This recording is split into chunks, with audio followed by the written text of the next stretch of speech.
is known to be true, and ultimately discursively. So when I say certainty, I intend the word to stand in for a sense of declarative, straightforward, but also oppositional authority. This assertion of authority is sort of a rhetorical land grab, though. It acted as a sort of corrective to typical responses to the stories of survivors. It didn't, for example, follow up its call to action with common requests for clarification or for justification, although, of course, this was a component of people's comments. Some of these common requests for clarification include, what were you wearing? Had you been drinking? Did you attempt to struggle? Me Too instead offered space for narratives that willfully engaged with the victim's perspective to combat hostility and stigma against female testimony. Why did I have to explain myself over and over? Why should any person have to explain what they did to make a person rape them? Me Too. The hashtag designated space, in its most ideal sense, for victims of harassment and assault to affirm without qualification, even if they meant to accuse. Again, this is the ideal. An unusual and unique opportunity in this regard, that they too had been victimized, and that their fear of victimization isn't abnormal or acute, but chronic and normative. The validity of a single victim's perspective can be expressed in and acknowledged, Me Too asserted, based on no more than 6 characters. No other explanation is or should be required. So Miranda Fricker calls the processes by which women are denied epistemic authority, testimonial injustice. Got a definition up there. According to Fricker, testimonial injustice, quote, occurs generally when prejudice causes a hearer to give a deflated level of credibility to a speaker's word. Furthermore, unlike in most cases in which firsthand experience is a, quote, privileged kind of knowledge, sexual violence is seen to engender instability in its speaker. Linda Martin Alcoff calls this phenomenon reverse empiricism. Women, in other words, are often not credited as experts on their own experiences. When in the novel His Favorites, our narrator Jo reports to her headmaster that she has been raped by her teacher, her allegations are met with a sort of who's who of the common narratives of testimonial injustice. The headmaster asks her if she's considered the many implications of her claim, how such a claim will ruin a man's career, how complicated and serious such a claim is, to consider how the teacher has suggested her for a prestigious academic award.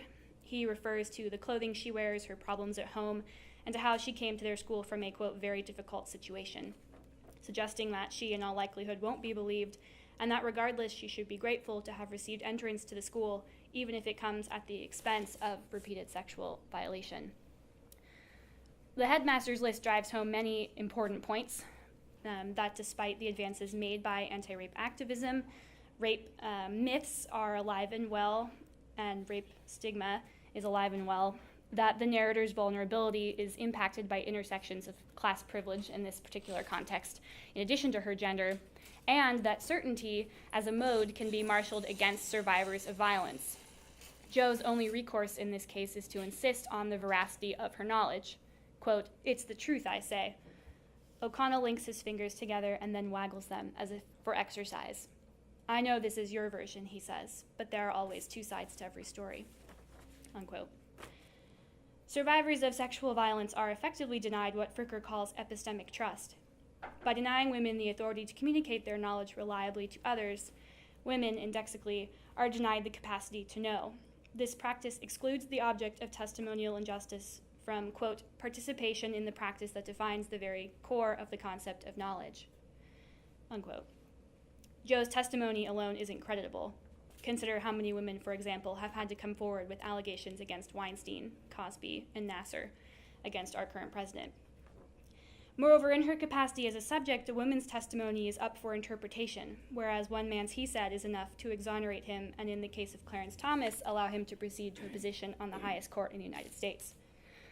Testimonial injustice thus ensures that testimonial truth is indexed not to facts but to power, and that the speaker is effectively denied her capacity as a subject, someone capable of producing knowledge. She is effectively cast into the domain of the uncertain.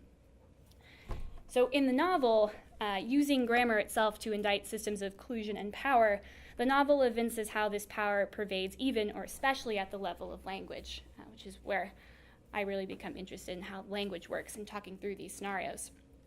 Jo's testimony, she's our victim, rape victim, Jo's testimony is effectively degraded into the language of the subjunctive, which is the language of the unreal, of things that are hypothetical and don't actually occur. Jo's testimony renders her epistemically uncertain as a result. Grammar is, ironically, after all, the instructive domain of the literature teacher who rapes his female students. Language is thus presented in the novel as the grounds not only for emancipatory discourse, but also for violence. The teacher not only rapes his students, he's in control of their acquisition of the linguistic and expressive tools that they will need in order to reckon with and ultimately respond to the violence. Her allegations against her rape is dismissed by the headmaster. Jo thinks, quote, "What did I want to do? What should I have done? What did I do? I should have reached across that polished desk with its antique inkwell and granite paperweight to tear those spectacles from his face.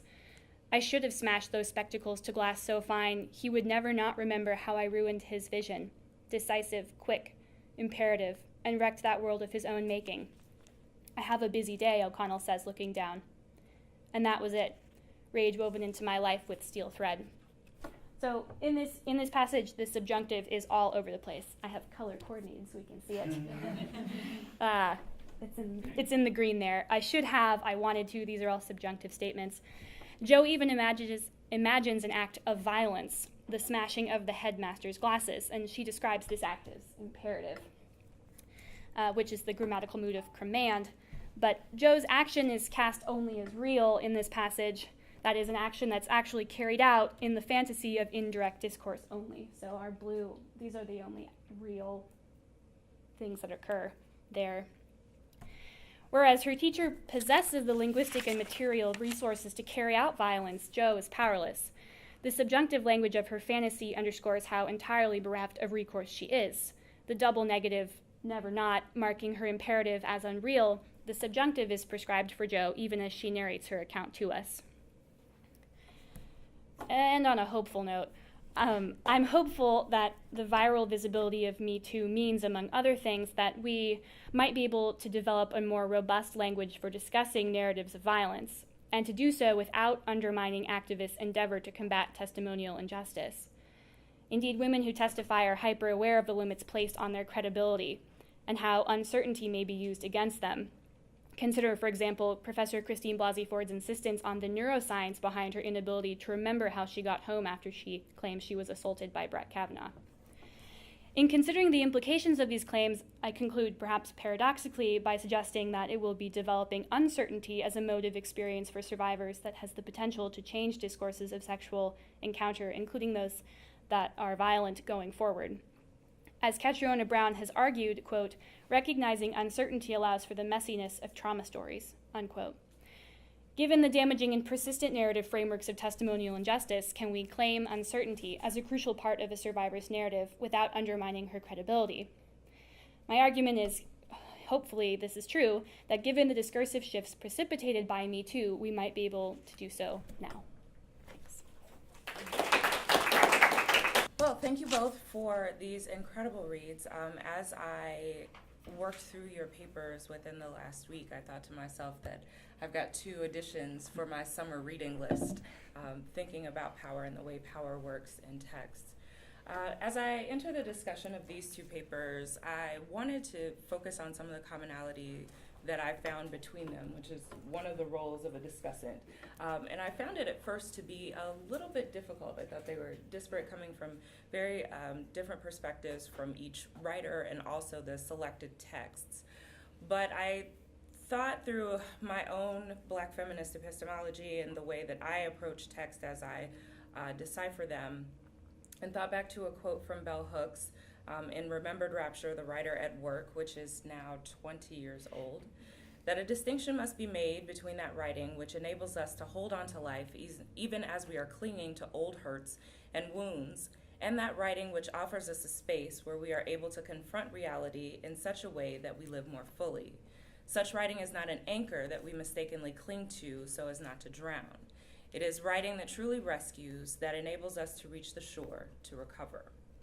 And this is a commonality that I see in both of these works. When we think about how writing is used, be it the epistolary and the letters sent back and forth between these two fictional lovers, or the testimonies that are given by the hashtag #MeToo and posted onto Twitter, thinking about the writing that we cling to that becomes the anchor that allows us to recover. So in these two papers, I see calling upon themes of testimony as a means of navigating social power and influence. And one of the links of the role of testimony between social media signals of Me Too, one in the links between social media signals of Me Too and narrative fiction, the other focusing on the act of writing as resistance and testimony told through love letters between two individuals whose worlds are mediated by race and class. These common threads include the value of textual media as sites of contestation and world making. And in reading them together, I'm taken with how both authors chose to engage fiction and to link it with the lived experiences of marginalized people in the contemporary world. Both flirt with a sense of futurism, one searching for language that retains the authority of the survivor, the other with the vision of a world where race and racial politics are not a hindrance to the Black existence, where the ontology of Blackness exists as something other than a plumb line by which humanity is measured. And so I'm going to start with my comments for Daniel's paper, Writing Human and Revolution, and mentioned while this paper claims its central focus is on the complex political relationship between the writing and the human, it also offers, and I want to emphasize the importance of this, an analysis of the ontological challenges of Black existence in the struggle for freedom and the recognition as being human.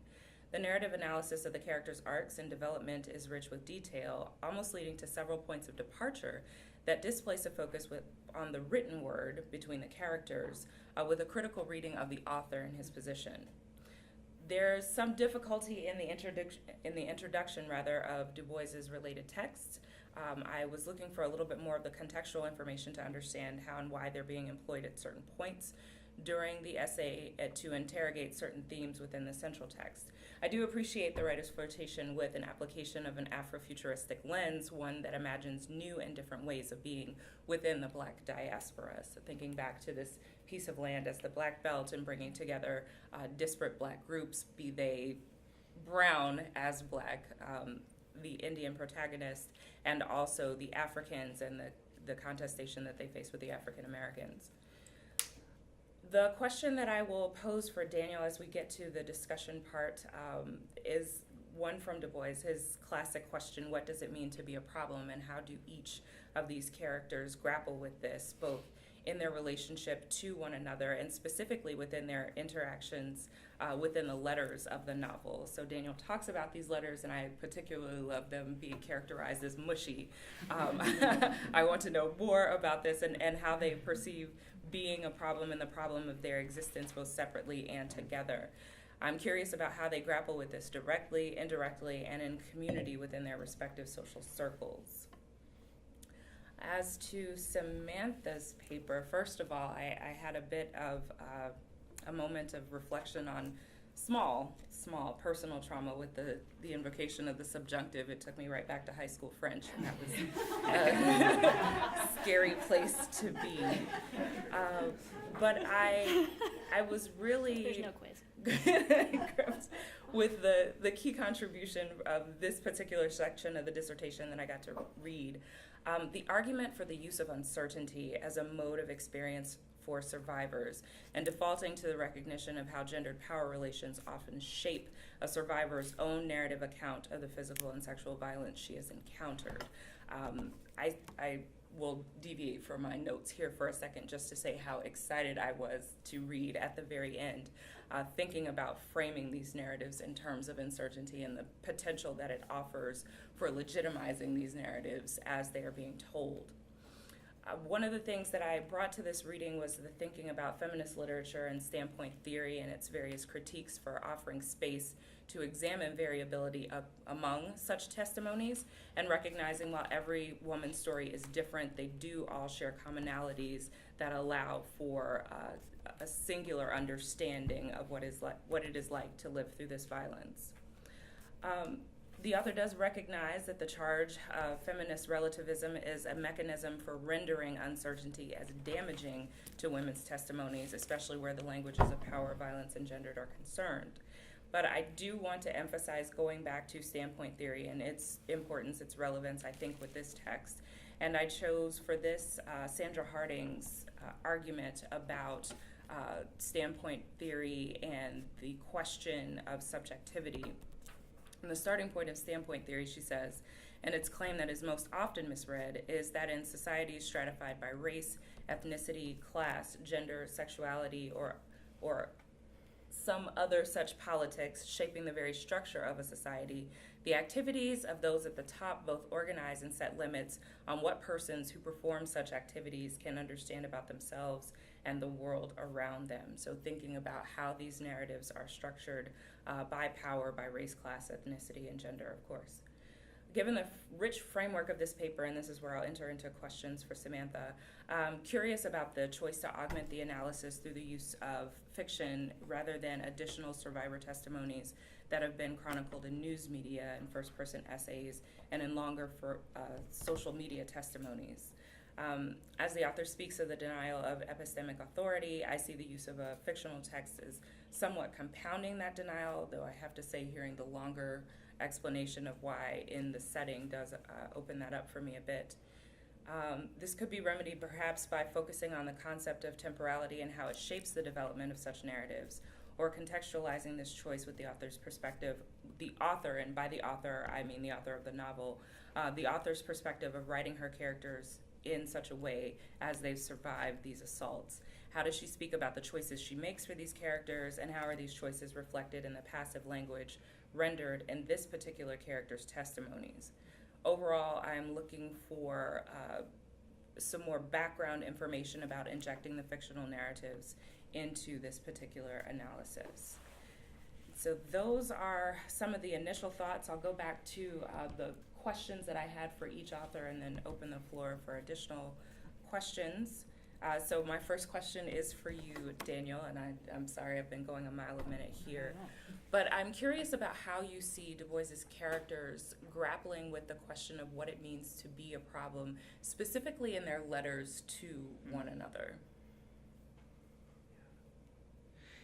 Yeah, so thank you so much for this. This is really great. I think that there's a real shift here from the picture that Du Bois gives us in Souls and that which he presents in the letters between Cotillia and Matthew in Dark Princess.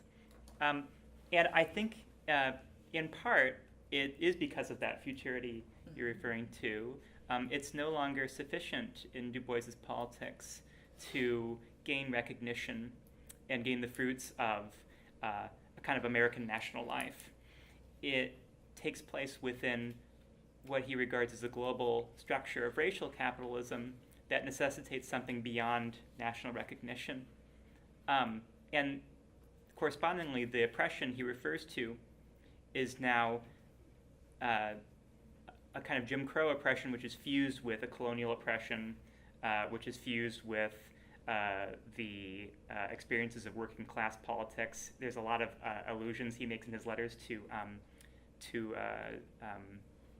Upton Sinclair's The Jungle. Mm-hmm. He even works in a meatpacking factory in Chicago, as well as the enormous difficulties in sort of trying to create that future within that space. Failed unionization effort. He says he experiences what he calls the color line within the color line when interacting with the members of what he hopes to be a future anti-colonial international public. So I don't think that that's a great answer, but I think that I think that somewhere in there might be the start of that answer. But it's definitely something I want to think more about. Yeah, excellent. Thank you. Thank you. And Samantha, just to refresh my memory of the question for you, specifically the selection of the novel and the comparison. I understand coming from English Lit why this might be what you decided to work with, but can you tell us a little bit more about your approach toward the text and why you select it instead of some of the longer testimonies? Sure. I started with a different text, different novel, And then Me Too happened while I was working on early stages of the dissertation, and my director said, I think you should expand this chapter to include not just literary forms, but social media forms. And so what I've compressed kind of out of the talk is a discussion in the chapter on the broader landscape. So I look at tweets. I've even found things like library lists, coming out of Me Too, where people are curating. And so I wanted to sort of convey the big picture sense of Me Too as affecting cultural discourse in a wide variety of forms.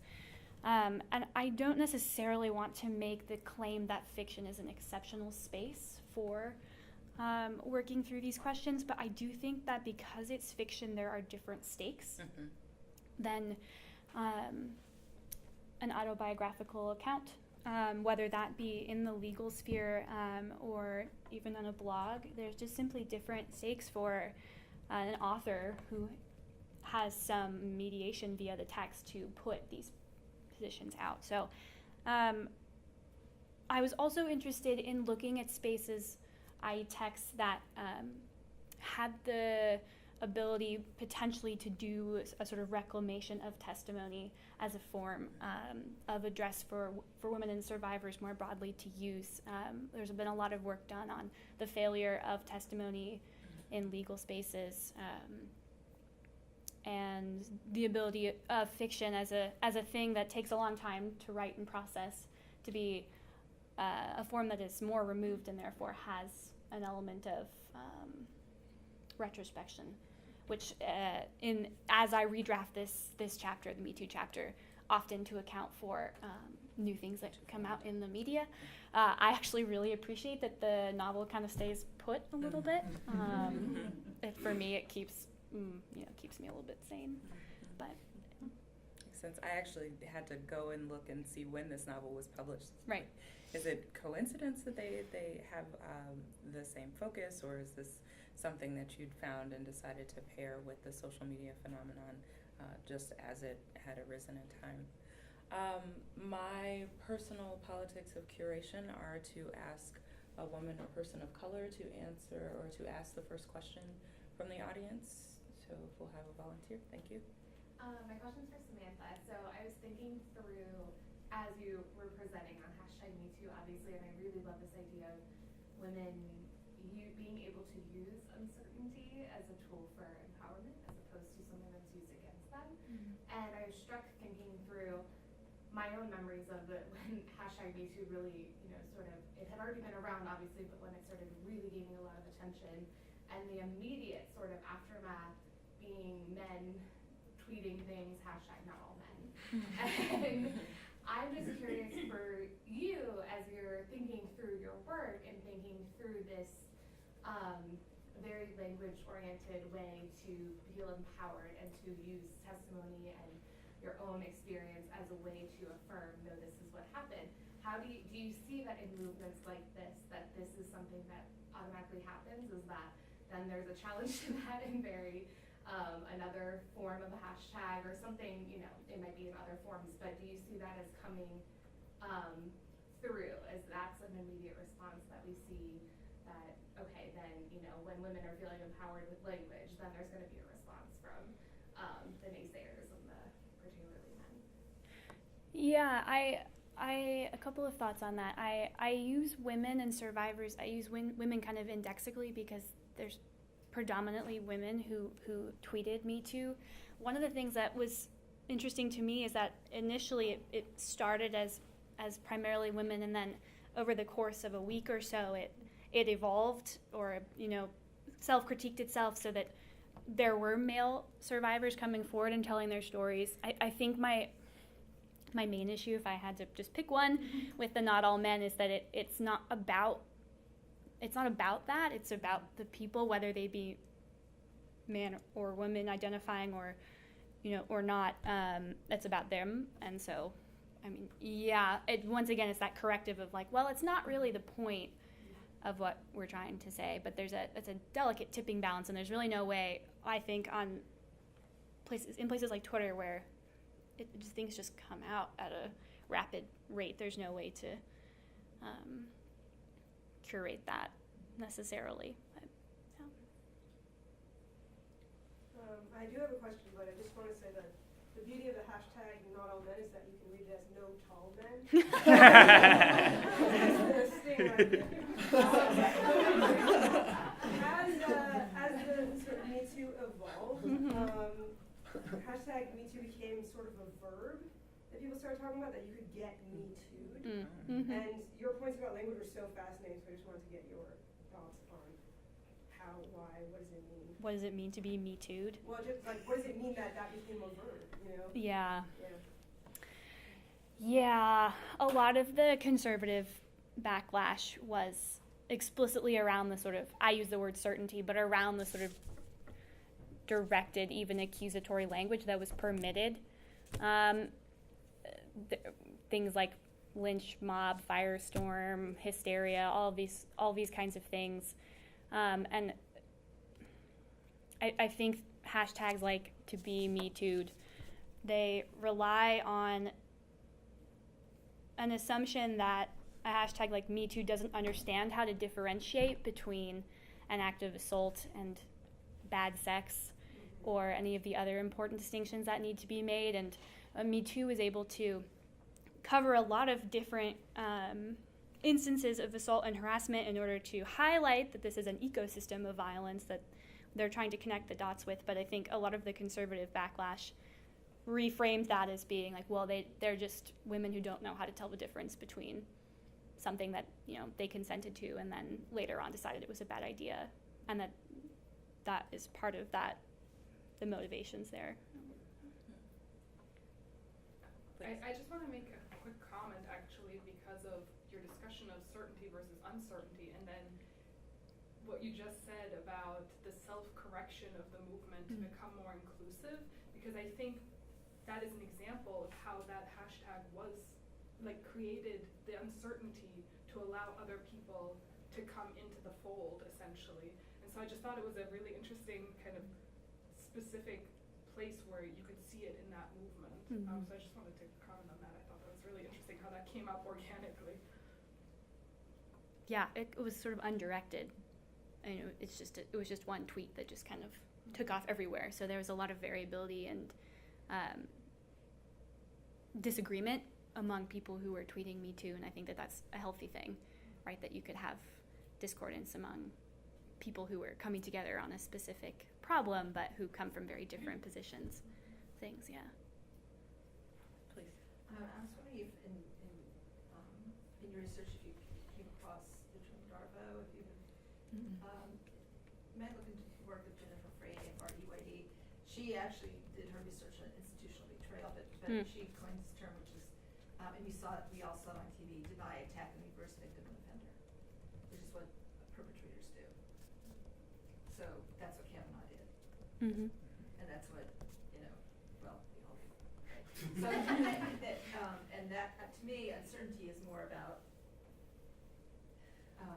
the culture that denies, as you mentioned, denies the veracity of women's words, but also tends to lean toward the perpetrator and then the DARVO people. So this is what happens. Yeah, it's an infinitely horrifying and fascinating. I think personally that he relied a lot on certainty in the sense that he deployed it as he was almost flabbergasted and offended that we weren't going to credit his travelogue, weird calendars with absolute authority. Yeah. But that's very, Yeah. But I felt like he was telling me that I owed him his certainty about his agenda in a way that was completely gendered. That's another high-tech lynching. That's another DARVO. Yeah. Yeah. Piggyback off the kind of the DARVO and then the word lynching, it's so weird to me that they use the word lynching and witch hunt. Racialized phenomenon and a gendered phenomenon to describe their whatever repression they want to claim that they have. When you want to deny the history of lynching, you wanted to, witch hunt doesn't have quite the same baggage as lynching, but you want to deny kind of both those realities, but then you want to co-opt that language when suddenly you're being attacked. Well, and in a way that's like to be outraged to be put in this feminized or colored subject position, that like that's the ultimate insult. Yeah. But yeah, the irony. I have a question for both presenters. So for Dan, when you said about the mushiness of the letters, and I was so glad that you actually commented on that.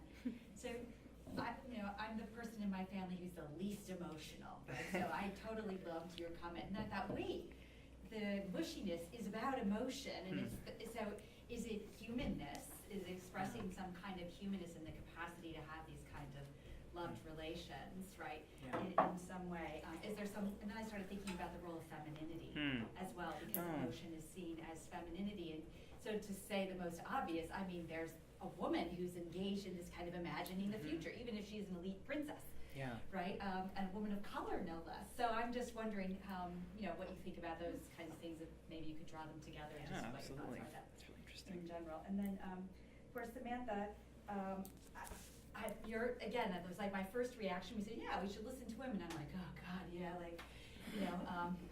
I totally get that. And yet at the same time, I'm wondering if this perhaps prioritizes sort of a reification of sex over power and the way that power works with gender. And if there isn't some way in which you could say what we really need to do is prioritize the voices of survivors.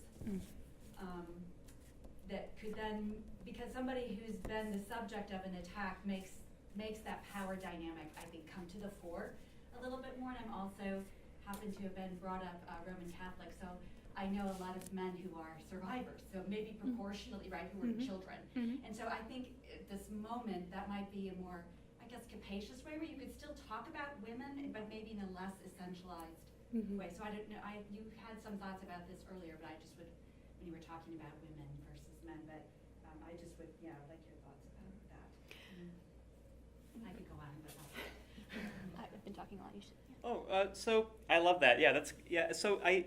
So it's interesting that the mushiness of the novel continues throughout a lot of it, and it's often what the novel's criticized for. There's a great letter between Elaine Locke and Langston Hughes where Locke says, "I have to review Dark Princess for the Post. God help me." And it is, it's very sort of purple prose, and there are all these theories about what was kind of going on with Du Bois when this was written. Claudia Tate has a wonderful chapter on Dark Princess where she kind of offers a sort of psychoanalysis of some of the themes. But one of the things that's great about the mushiness and the sort of purple prose, and one of the things I like that I find interesting is that I think that Du Bois is also very much engaging in a critique of the politics of respectability and expressing the sexuality of Matthew and Cotilia in a way that is breaking certain bourgeois norms. And in Dark Princess especially, these sorts of Victorian sexual norms are put forward as very clearly sort of defenses against white stereotypes of sexuality, but not something valuable in themselves in some sense. That is to say that they are constraints on Matthew and Cotilia's freedom. And he really, during this period, Du Bois published several short stories by Jean Toomer. He loved Jean Toomer's Cain. He thought that Cain was doing a lot of the work of offering a kind of articulation or exploration of this sexuality and this freedom. And so I see a lot of the work being done there. The element of femininity is really interesting, and that's something I definitely need to think more about. There is a problematic, and I get into it a little bit in the paper, but not so much in the presentation. There is a problematic politics surrounding what femininity sort of what constitutes it within the novel. So Cotilia is very much equated with his mother, and she's a nurturing role. She's warm, and his first wife in the novel, who is sort of staged as a kind of I'm not sure what the right term would be. sort of metaphorical of like the status quo in some sense that he's rebelling against, is depicted as very cold. You know, it's not clear if they consummate their relationship. She dresses in tones of gray, and this effort to like use particular women characters in the novel as metaphors of broader social phenomena is like a long-standing sort of trope within Du Bois's work. You know, Josie and Souls, and he does it again in Quest for the Silver Fleece. So, yeah. Thank you so much. So the question being, does this sort of reading prioritize sex over power, and the sort of ramifications for doing that? Using the word women, right? Mm-hmm. Yeah, I think using the word women does what you're saying, but I don't necessarily want to decouple sex from power, and I don't think you're implying that necessarily. Although most of the texts that I use are female subjects, I think that, and this is good, which is good, been the sort of trend in the law to expand what constitutes sex, right? So that it is not just hetero, female, male, violent intercourse. I think that the sort of push towards uncertainty lets me muddy the waters a bit, because I don't really see the distinct, or I should say a very distinct separation between power and sex necessarily. What constitutes sex? There's like desire and pleasure and play and, you know, all those other things, and so I'll have to think through kind of how those are wrapped together and what that means for talking mostly about women, and try to broaden the project in that sense. But I am really interested in the way that the two are braided together. I was actually meaning sex, meaning female body versus Oh. male body, right? Gotcha. Yeah. Yep. No, that's fine. Yeah. Mm-hmm. I also have a question or comment for each of you, and this, I'm like way out of my bailiwick here, so, you know, whatever, I'll throw it out there. So, for Daniel, I was really interested in some of your comments toward the end about the aristocratic politics of the epistolary form. Sorry, the aristocratic nature of the epistolary form on the one hand, but then this sort of politics of mass politics that's embedded in that. You know, and is that a creative tension, or is that a way to like deliver this message? You know, and yet that seems, is this really creating, you know, in the context of a project that's trying to create a new human or a new citizen or a new way of being, it seems like there's a real tension there, and I'm just interested to hear a little more about, you know, is this you know, we're going to deliver to the masses the politics they should have, as opposed to a mass politics. So I don't have, anyway, I'm interested to hear a little more about how you think about that. And for Samantha, I was really struck, Meredith, by your commenting on the sort of use of novels. I mean, you know, as an English person, I suppose, right, that goes with the territory. But beyond that, sort of the use of the novel in the context of thinking about certainty and sort of truth with a capital T and all of that. But it strikes me here there's another irony or creative tension or something, given, you know, my dim understanding of the novel as a, you know, historically as this medium for the kind of articulation and assertion of subjectivity and the sort of reality of one's experience that's outside this kind of masculine set of norms. So it seems like maybe there's something really productive there, and I'm curious to hear your thoughts about that. Can I piggyback real quick off this question to Dan, so Dan can maybe answer it at the same time? And kind of bringing in Denise and interacting it with Nick's question. Wow. Synthesis. If I remember you talking about your project in the past, and kind of like talking about how these novels create a space, like a democratic space for African Americans, and the way you're taught, you just talked about the way Du Bois writes about women. I would like to hear your thoughts on, do you think his novels were creating like the same type of democratic space for women that they were creating for men, if he was using them just as kind of like these stand-ins for other societal stuff that was going around? I'd like to hear you talk about that. Yeah. So, did you want to go first, or do? Please. Okay. So, for Nick's question, there's definitely a politics of representation happening within Dark Princess. And there is a continuity between the aristocratic politics you see earlier in Du Bois's career, this time kind of Doctrine of the Talented Tenth, he talks about, and Dark Princess, although it's not identical. His politics have developed a lot between those two periods of 25 years. Democracy is described in the novel as a method of finding aristocracy. So democracy is supposed to be the public stage upon which, great individuals can kind of express themselves and become. So it's almost actually a little bit Arendtian in some ways, and it has a lot of the same problematic qualities as Arendt as a consequence. So I think that's there, and I think that there's no escaping that element of this moment in his career, at least. But I do think that there's something democratic about the epistolary form in two senses, one of which I do explore a bit here and one of which I do not. On the one hand, the epistolary has a strategic use in Dark Princess. It's this intimate space. He's expressing kind of the erotic and aesthetic exploration between two lovers, but it's featured within a novel that's mass marketed, and so it becomes part of an argument, and the epistolary becomes part of the form within which that argument is contained, and it has its own significance for the novel's broader democratic message, even if that democratic message has to have a little bit of an asterisk, right? On the other hand, something I don't explore, but it's something I've been thinking about a lot, is Elizabeth Wingrove's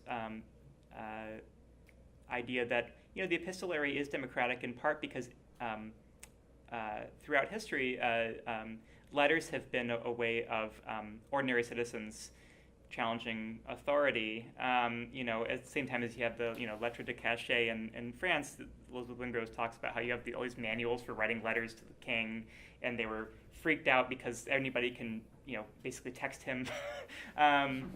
So there is a kind of democratic politics there too.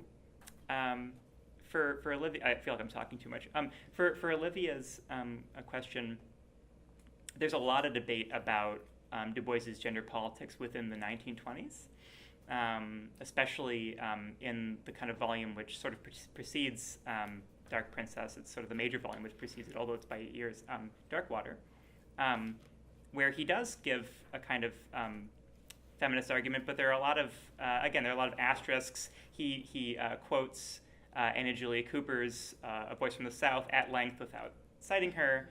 And he refers to her as one of our women, right? So there's a real problem there, and there are also problems some controversies with the way he included or didn't include women within the NAACP and the operations within that organization he was running. So I do think within any democratic project there are, almost by definition, there are limitations which we have to critique, basically. Yeah. I know that's a really insufficient answer, but anytime you have a claim of democratic peoplehood and a democratic body which is sovereign, there are, as a consequence, outsides to that which have to just endlessly be pointed out and critiqued, and I think that's true of Du Bois as well. I think my response to your question might be somewhat similar in just that the novel has there's a long list of scholarship on the history of the novel in the 18th century, and the traditional line that's drawn is people like Richardson and Fielding are writing epistolary novels about the experience of the individual, and these individuals are typically male, and when you get male authors writing about male individuals, it gets talked about as being the human experience. And then when you have women writers who are writing novels, who actually were writing novels more frequently during the 18th century because it was poetry that was the form of currency then, these women were writing about, of course, the female experience. And when novels started selling in the 18th century, then it became more prestigious, and then women got trashed as being genre writers, basically as writing horror novels, and that was seen as very déclassé, and so those went away. But one of the things that has really interested me about this Me Too moment is the number of novels written by mostly women on these topics. There's a long list that just got published. I forget what the medium was, but about the number of dystopian sort of reproductive rights novels that are coming out. This is in the vein of The Handmaid's Tale, and also in the vein of his favorite sort of rape and assault novels. And that doesn't necessarily solve the problem of man being universal and woman being woman, but I'm hopeful that at the very least, there are more of these novels on the shelves for people to read. So,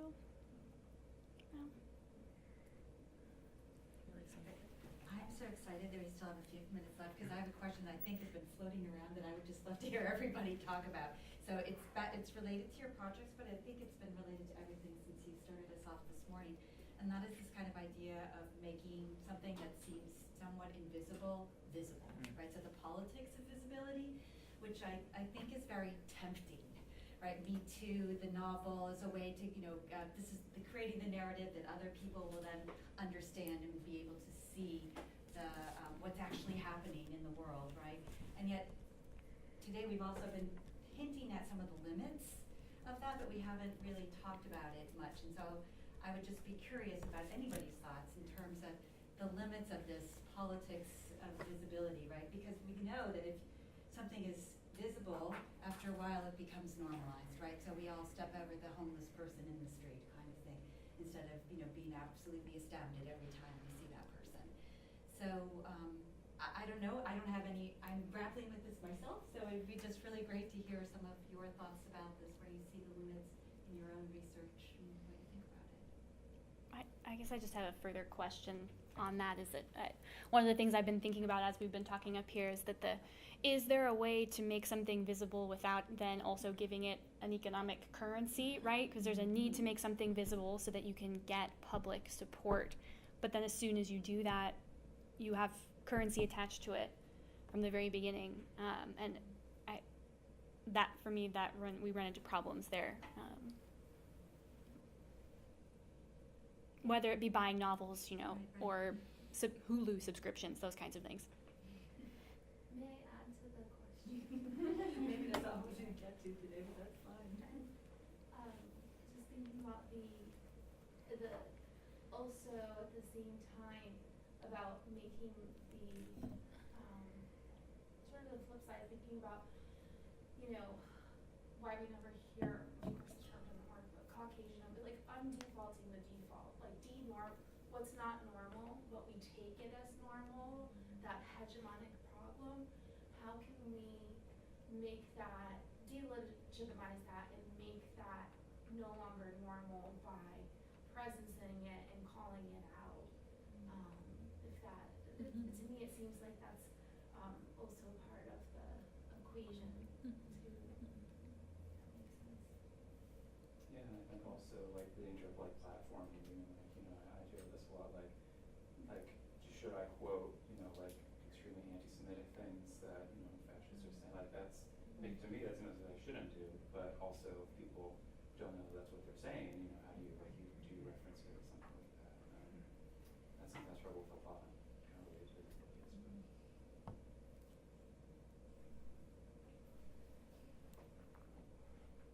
I have a sense that part of the problem with invisibility is that a lot of times it's couched in our assumptions, and so finding ways to think about where the assumptions play in our work, I think is probably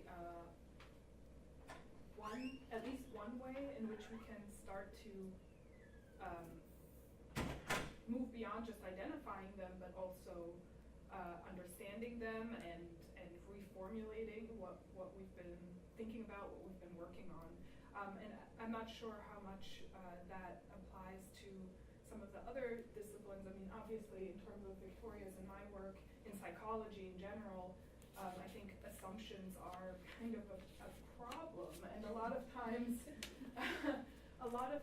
they, in both of our projects, get at some of those assumptions through the methods that we choose to use in order to understand people's experiences, instead of defaulting to the survey, going and talking to people. And I guess my bigger question would be is how can we each think about our work and identify the assumptions that we are kind of jumping from, and being more explicit about not defaulting to them. I'll pick up there because I, in my own work, the reflexivity that's necessary in thinking about what are the assumptions of the space, and I do a lot of my work in Twitter and digital news media.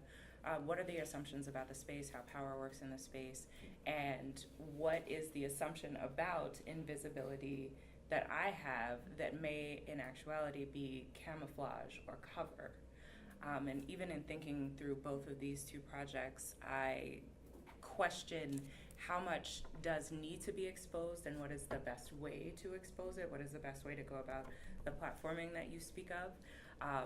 Is it through the voices of the individuals themselves, so through the letters and sort of the look at the letters that these two people have, that they work out the tensions of freedom work that they're engaged in?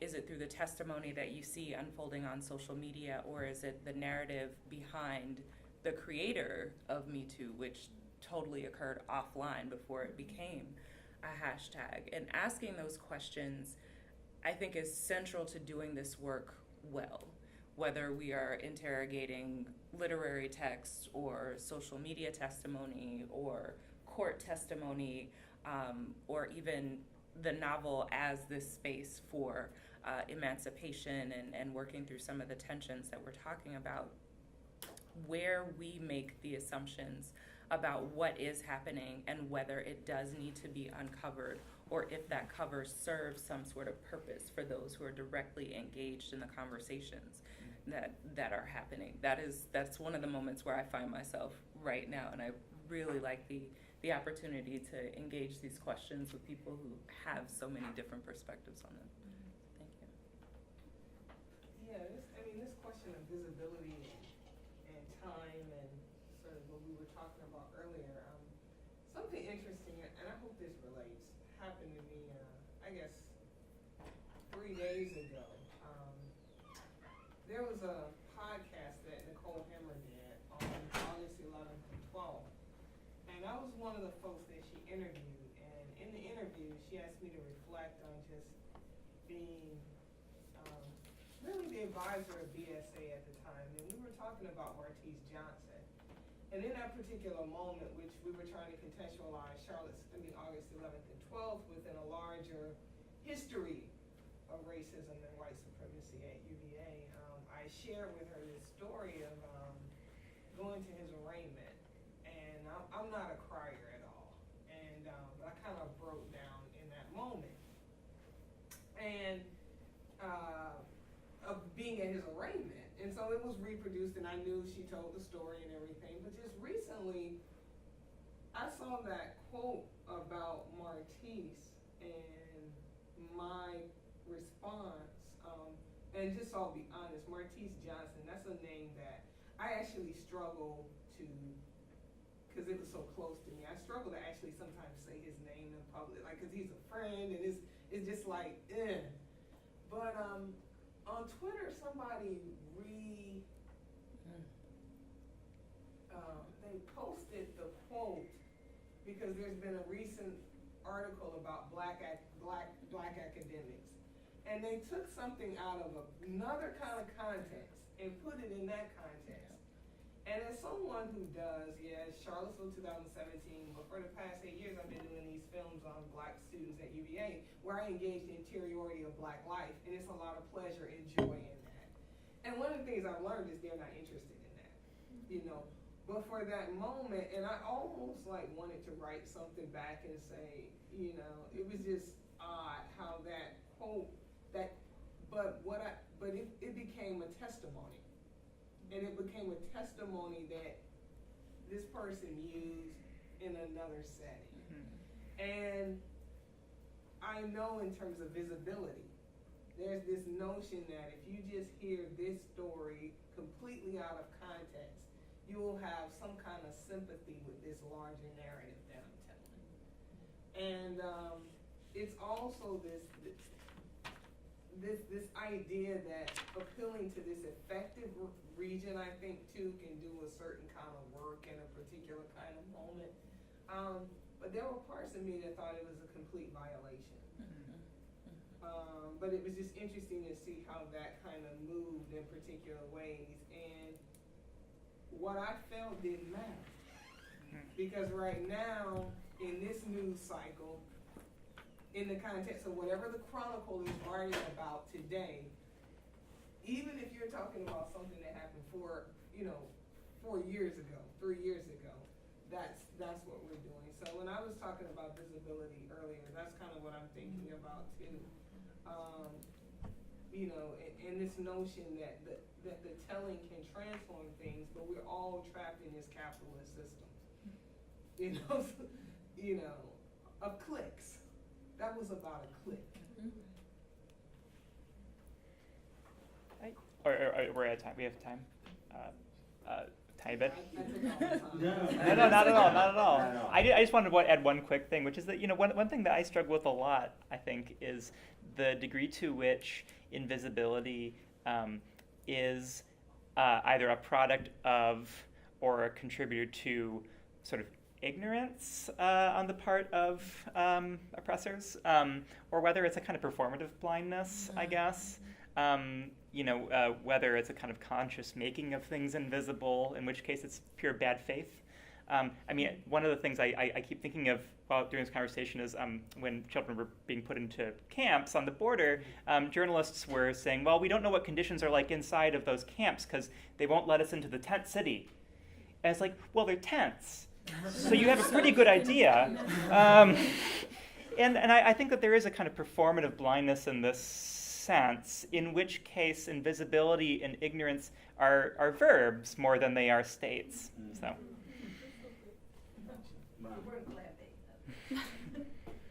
All right. So we are at our break. Well, thanks, of course, to the PVI. And thanks, everybody, for sticking it out. It's the last panel of the day. Definitely not something that should be taken for granted, especially on a sunny Friday afternoon at the end of the semester. So with that in mind, I'll keep it brief. My research uses conflicts over liberty poles to examine debates about protest and dissent in the early American Republic. So I begin every talk by answering everybody's first question, and indeed it was Dr. Nicoletti's first question when she met me, which is, what are liberty poles? So liberty poles are tall wooden masts, first raised by patriots during the American Revolution, and they have decorations with political messages on them, so signs and flags that during the Revolution said things like, no taxation without representation, downfall to tyrants. Olivia asked for a picture, so here it is. This is a painting from the 19th century that takes a whole host of artistic liberties, but it would give you a sense of the basic idea of a liberty pole. Again, tall, straight, wooden mast. Note the fancy-looking loyalist in the corner, turning away in disgust. So anyway, so redcoats and loyalists like that guy, they often tore down liberty poles, which led to conflict, of course, between the two sides during the Revolution. And in fact, the first outbreak of violence between British troops and American colonists occurred over a liberty pole in New York City in January 1770. So the Battle of Golden Hill, as it came to be known, precedes the Boston Massacre by 6 weeks. But my work is primarily focused on the 1790s, and it argues that liberty poles became the flashpoint for a debate about the power of citizens in American democracy. So from the Whiskey Rebellion of 1794 to Thomas Jefferson's election in 1800, Republicans, which were the emergent opposition party, they raised over 100 liberty poles to protest and resist federal legislation that they deemed unjust. In particular, Republicans objected to the Washington and Adams administration's regressive taxation policies and the sedition law, which made it a federal crime to print or state any criticism of the federal government. So Republicans argued that the American Revolution guaranteed Americans the right to resist the government when it acted tyrannically.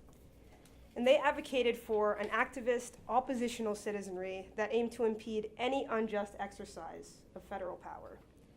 Republicans maintained that the American Revolution guaranteed citizens a role in their government, and that role included the right to scrutinize government conduct and to protest unjust laws. One Republican newspaper explained, quote, "The Constitution supposes, and the principle of free government supposes, that the voice of the people ought to govern. And if that voice was competent to